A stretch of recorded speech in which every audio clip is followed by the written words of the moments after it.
अम्मी, भाई और आयशा बहुत खुश हैं एक साथ। देखें, यहाँ कोई दिल दुखाने वाली बात नहीं है। मोहब्बत करते हैं एक दूसरे से ये। देख रही हूँ आशिक है, लेकिन मोहब्बत एक नाजुक पौधे की तरह होती है बेटी।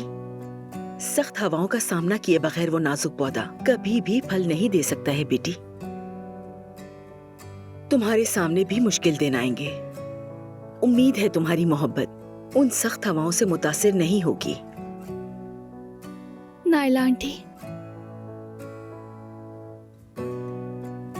मैं उमर से कितनी मोहब्बत करती हूँ बता नहीं सकती। अल्फाज कम पड़ जाएंगे, लेकिन इतना जरूर कहूंगी